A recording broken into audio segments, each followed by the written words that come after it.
அன்பு உள்ளங்களுக்கு வணக்கம். தமிழ் இலக்கணம் ரொம்ப இன்ட்ரெஸ்டிங்காக இருக்கும் படிக்கிறதுக்கு. அதில் ஒரு ஒரு சின்ன ஒரு லைன் எடுத்து நான் ஒரு குட்டி கதை சொல்கிறேன். நானாக கம்போஸ் பண்ண கதை தான். கேட்டு பாருங்கள், உங்களுக்கு பிடிக்கும்னு நினைக்கிறேன். ஒரு தமிழ் ஆசிரியர் தன்னுடைய மாணவனை அழைச்சிக்கிட்டு அவருடைய நண்பரை பார்க்க போகணுன்னு போகிறார். இவங்க 2 பேரும் நடந்து போகிறாங்க. இது கொஞ்சம் அந்த காலத்தில் நடந்ததாக ஒரு கற்பனை வச்சுக்கோங்க.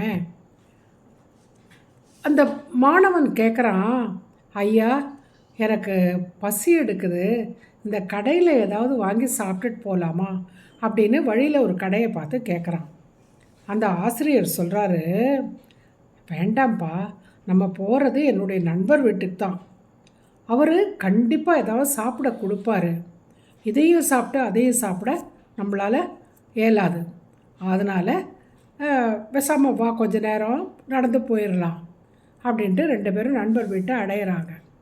இவங்களை பார்த்த உடனே நண்பர் ஆஹா வாங்க வாங்க ஐயா, ரொம்ப சந்தோஷம் நீங்கள் வந்தது, ரொம்ப நாள் ஆச்சு உங்களை பார்த்து அப்படின்னு உட்கார்றதுக்கு சேரெல்லாம் போட்டு எல்லா மரியாதை பண்ணுறார். இந்த குழந்தை யார்? என்னுடைய மாணவன். ஓ அப்படியா, அப்பா நல்லா படிக்கிறியா? நல்லா படிக்கிறேன்.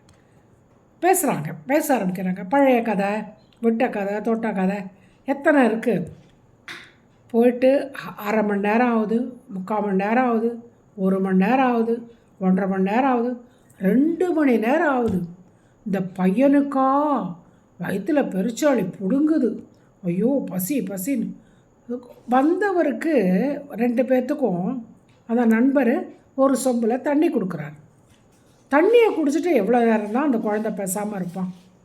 வாத்தியாருக்கே, கூட்டிகிட்டு போன வாத்தியாருக்கே பசி தான். பார்த்தாரு.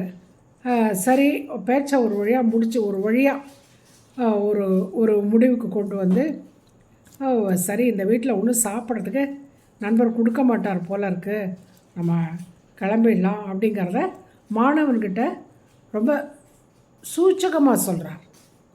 எப்படின்னா, எழுவாய் பயனிலை செயற்படு பொருள் அப்படிங்கிறாரு.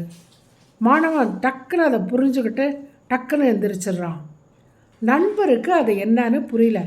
என்ன ஐயா இங்கே தமிழ் இலக்கண பாடம் எடுக்கிறீங்க அப்படின்னு. அது அப்படி தான் அந்த மாணவனுக்கு அது புரியும் அப்படின்னு சொல்லிட்டு 2 பேரும் சரி நன்றி வரோம், அப்புறம் பார்க்கலாம் அப்படின்ட்டு அங்கே அவங்க நண்பருடைய வீட்டில் இறங்கி வராங்க. நண்பருடைய மகள் உள்ளேருந்து வரா. அவங்க யாருப்பா அப்படின்னு கேட்குறா. அவர் என்னோடய பழைய நண்பர்மா, தமிழாசிரியராக இருக்கார். கூட வந்தது யார்? அவருடைய மாணவன். ஆனால் அவர் போகும்போதுமா ஒரு தமிழ் இலக்கணம் ஒரு வரி ஒன்று சொல்லிட்டு போகிறார். என்னன்னு புரியல அப்படின்னு. என்னப்பா சொன்னார்? அதாவது எழுவாய் பயனிலை செயற்படு பொருள்னு சொன்னாருமா. அப்பா அது என்னன்னு உங்களுக்கு தெரியலையா? இல்லைம்மா, தமிழ் இலக்கணத்தில் படிச்சிருக்கேன், அதைத்தான்ப்பா மாணவனுக்கு ரொம்ப ஒரு சூட்சமத்தோடு சொல்லியிருக்காரு.